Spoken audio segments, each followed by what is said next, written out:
data on their websites on the number of animals taken in, the source of intake, and the outcomes for all animals. If a shelter does not have a website, they're required to make this information available upon request. We are taking committee amendments to narrow the scope of the bill to only include rescue groups that are nonprofits. This data is important to get an accurate picture of animals entering and exiting shelters and their outcomes.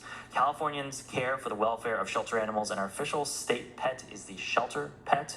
According to data from 2023, cities and counties invest approximately $378 million annually to operate state animal shelters. As such, it's critical we have the data to properly optimize resources to best inform policy and help pets find their forever homes. This bill will ensure that we have the information necessary to direct funding more efficiently to shelters and make informed policy decisions. I will be respectfully asking your aye vote, but today I am pleased to be joined by my witnesses in support, Nicholas Sackett, the Director of Legislative Affairs and Social Compassion and Legislation, and Hayes Lynn, the founder of Take Me Home Rescue. Great. Welcome to you both. You each have 2 minutes. Go ahead. Good morning, Chair members. Nicholas Sackett, Social Compassion and Legislation, proud sponsor of AB 631. We were founded in 2007 with the primary mission to reduce the pet overpopulation crisis in our shelters. I would like to note that there has been some misrepresentations about this bill creating different responsibilities for shelters and rescues. AB 631 treats shelters and rescues equally in both reporting responsibilities and exceptions in the case of a shelter or rescue not having a website. Just want to make that clear off the top. I also want to note for the committee that in current law, animal shelters and rescue groups are equally entrusted with privileges or equally held to responsibilities in at least 9 code sections. Spanning areas of law governing the sale of pets, the collection of deposit funds from adopters, being exempt from penal code laws, accepting pro bono work from veterinarians in their completion of continuing education credits, to taking custody of animals abandoned at shelters, groomers, or other places. AB 631 is not novel in treating animal shelters and rescues equally in law. The purpose of the bill, from 1995 through 2016, CDPH collected and made available the categories that we are trying to collect in this bill, but they stopped in 2016. So since 2016, we have been in the dark with what kind of progress we're making on the pet overpopulation crisis in California. And that is what this bill is about. It is about trying to get that data so we understand what the problem is and how we're making progress. Okay, you want to just... Yes, I'll wrap up. Thank you very much. Appreciate it and urge your aye vote. All right, thanks. Go ahead. Hi, my name is Hayes Lynn. I'm the president of Take Me Home Rescue, which was founded in 2001 in Los Angeles. I'm also on the board of Social Compassion and Legislation. For years, animal rescues around the state have done rallies pleading with local government officials that California has an animal overpopulation crisis. Rescues are overwhelmed with carrying a burden that is unmanageable. Too many precious animals are being euthanized and dying on our streets, and we need your help.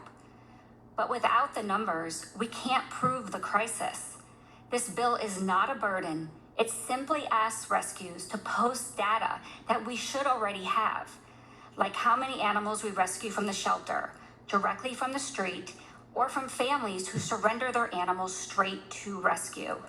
Data drives solutions. Let's begin to tackle this crisis and proudly show the animal rescue's incredible impact on the state of California. This bill provides transparency that is missing.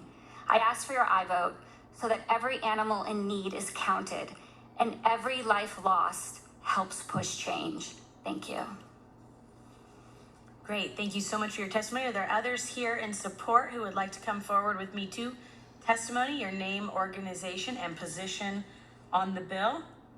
Good morning again, Madam Chair and members. Doug Houston, representing the ASPCA. Word support. Clifton Wilson on behalf of the California Animal Welfare Association, Humane World for Animals, as well as San Diego Humane Society, all in support. Thank you for the measure. Great. Is there lead opposition to this bill?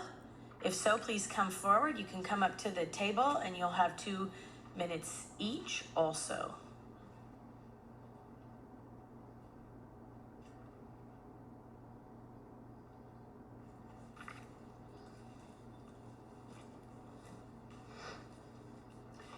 Good morning, Senators, and thank you, Chair Ashby, for your well-known commitment to animal protection and welfare. Thank you for being here. I'm Julie Verga, President of Fix Our Shelters, a statewide watchdog coalition of rescues and advocates. I'm also on the board of the Pet Assistance Foundation. We have nothing but gratitude and respect for Assemblymember Lee and his desire to require transparency and accountability from animal shelters. We know the intent is well-meaning. However, the unintended consequences of this bill as written will harm the very rescue groups and citizens saving thousands of animals daily, while allowing public shelters to continue advancing false narratives about how well they are performing. First and foremost, this bill does not require municipal animal shelters to report how many animals they turn away. That is a massive omission. Public shelters are now refusing thousands of animals at the door through reduced intake policies promoted by UC Davis-Corrett and Cal Animals. This is a driving force behind California's skyrocketing shelter euthanasia rates and our animal overpopulation crisis. If we don't track those numbers, the data will be incomplete and misleading.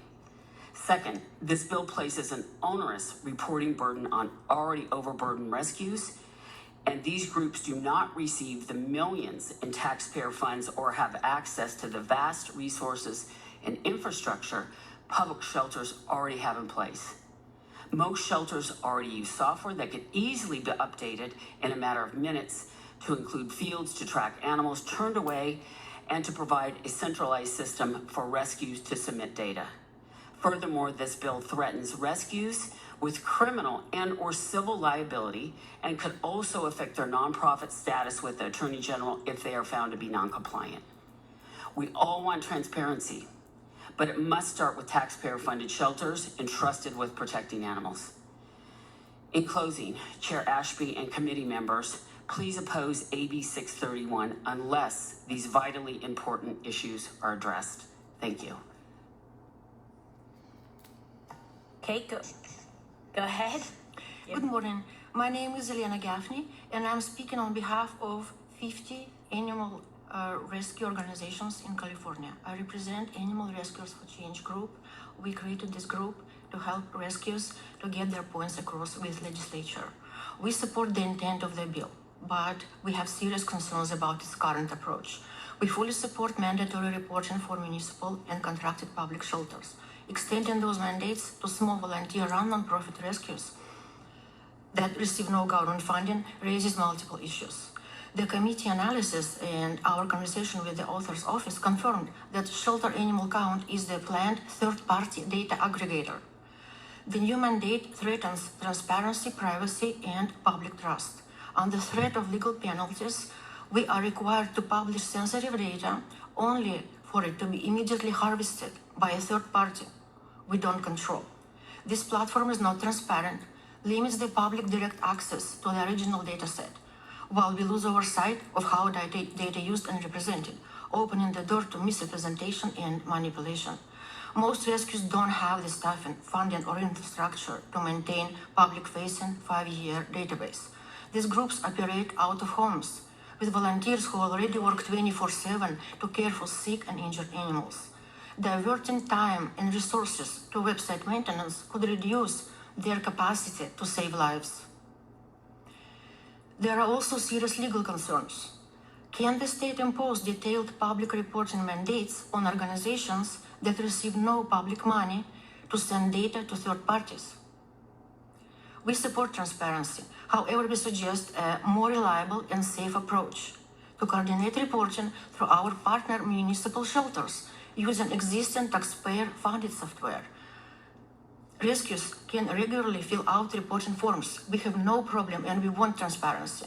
Okay, That's the end of the 2 minutes. Thank you very much for your comments. Are there other folks in opposition who would like to provide me to Yes, testimony? absolutely. Madam Chair and members, Monica Miller on behalf of Lucky Pup Rescue. Thank you. Great. Others? Tina Martinchik on behalf of Angels for Friends Rescue, oppose. Okay. Kelly Kettle, animal advocate, rescuer, strongly opposed. Great.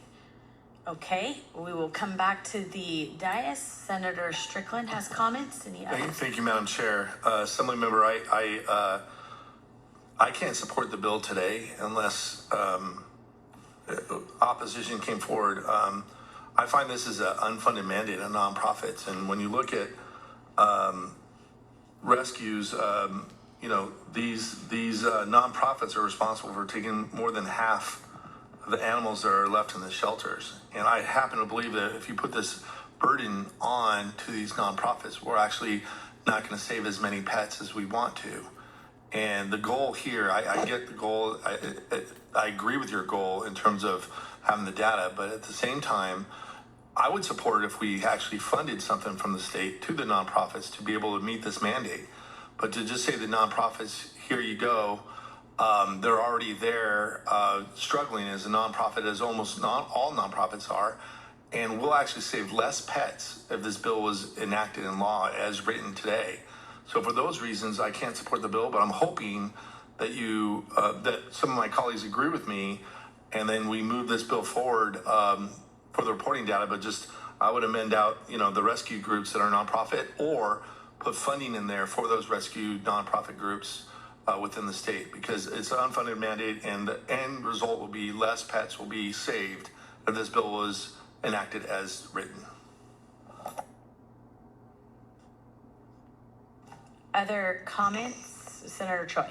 Yeah, besides the comments that Senator Strickland has made, I wonder also would be inclined to entertain the objections raised by the lead opposition witness today. Yes, thank you, Senator, for the question. I understand the concerns of opposition that appeared late last week, so we're still engaging with them about these things. I understand that there is some reticence about reporting data, but I would argue, and I understand the same letter that the Senator referenced, where if they say that they're taking half of all animal shelters, half of all animals, we have actually no idea about that claim. And this is a measure that would help back up that claim and make sure that we understand the full population. So we're still continuing back and forth, but it just started last week, so we're still engaged with them. Okay, Senator Arreguín and then Grayson. Thank you, Assemblymember, for this bill. I have a question. There was one suggestion in the letter from Fix Our Shelters I thought was, worthy of consideration, which is, I don't know if municipal animal shelters have this data readily available, so maybe that's the reason why you didn't incorporate this in your bill. But the idea of shelters reporting how many animals were turned away seemed like a reasonable suggestion to me. I think that's a legitimate data point that we should know about, especially since that drives animals becoming feral, euthanasia rates. Is that something you would consider incorporating if this bill moves forward? It's something we're definitely looking at, Senator, but definitely the shelters shouldn't legally be able to do so in the first place, so we don't want to implicitly be saying it's okay, but I don't know if you want to ask to hear from my sponsors about that. Yeah, I wonder if you can elaborate a little more about that. Sure. We totally agree with the sentiment behind wanting that kind of data. And if it were legal for shelters to turn away animals, but there is dispute in law about whether a shelter can turn away an animal at its door. And so while, again, we agree with wanting to know that information, we, and I think the opponents would agree, we don't want to legalize that by putting it into statute, because that would strengthen the argument that it's perfectly legal. If I may comment? Sure, I'll ask you the same question. Okay. Well, I would agree. I would disagree that it has not been established in law that it's illegal to turn away animals at shelter doors. It's very clear in Hayden's law. There's been recent litigation against San Diego Humane Society for doing this very same thing. It's a common practice now across our state. However, to simply require a shelter to track data regarding the animals that are turned away does not address whether it is legal or not. It just requires them to notate whether an animal has not been accepted into the shelter. And their infrastructure, their software is perfectly capable of just within a 15-minute, change to that field, putting that there. It really is not a complex issue. Okay, thank you guys very much. To answer my question, I would imagine if shelters, and a lot of our shelters are very full, because we have dogs or cats that are not being adopted, and that does make it difficult to actually take in new animals. That certainly is a constraint that a lot of our shelters are dealing with. So, just wanted to just put this issue out there for the author's consideration. If this bill moves forward, I think the points that have been raised around why add rescue agencies, I think is a legitimate question.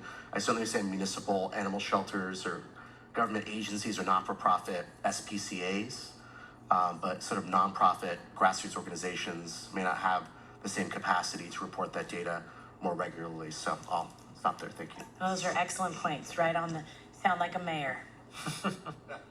Okay, all right, Senator Grayson. And cat owner, yeah. Quickly, Animal lover. quickly, I want to make note that this bill's been in existence for a little while. Opposition, and I understand there are differences here and different perspectives. Opposition did not present their opposition until it was received on June 4th. I know that committees have deadlines for amendments to be submitted. So because of that, I think it would only be right to allow your bill to move forward so that you can actually negotiate and have time to, there'll be other opportunities for this bill to be heard. And if the bill comes back before me, having had time to negotiate and there hasn't been some movement, then I reserve my right to change my vote then. But for right now, because of the lateness of the opposition and not the ability to truly negotiate prior to this committee and any deadline that we might have, it's only right to give you the opportunity as the author to have conversations with the opposition and negotiate, and then from there we'll revisit. Thank you. Agreed. Okay, so I think this is what we'll do here. We will go ahead and table this. We'll consider this presentation only. We've had plenty of comment. Give you a chance, Assemblyman, to meet with folks, talk about what you'd like to do, and we'll bring it back to the Business Professions and Economic Development Committee. When you're ready, you let us know, a week or two probably. Okay. And you've had lots of good input. I just would echo the sentiment of my colleagues here. You have some, I know these advocates didn't get their information in until late, but they are volunteers. It is a volunteer organization. These are incredibly involved people in the city of Sacramento. So I would encourage you to do the best that you can to work with them, and we'll gladly bring you back at the appropriate time. Okay. Good? Yes. Would you like an opportunity to say something in close right now? Sure. Since we might be only doing a vote only at the time, is I will continue, of course, to work with opponents of this. I think we share a lot of the same intentions and same goals here, but I just want to say very clearly is that I do believe we need data transparency, especially in the shelters, public funded shelters, but we also need it in the nonprofits as well, because if we're flying blind one side of the house, it's not conducive to the welfare of all animals. So we will hope to make it as a workable bill, a bill that everyone can live with, but we do need to understand that this data is vital on both sides of the house. So I really appreciate the discussion today, and we'll be back with the bill, I suppose. You are clearly on the right track. The BPED team is rooting for you, and we will see you soon. Thank you to all the folks who testified. That is the end of our agenda, so we are going to open the roll now. Members who have been here since the beginning, you are free to go. If you are missing a vote, we're going to bring that up right now. Go for it.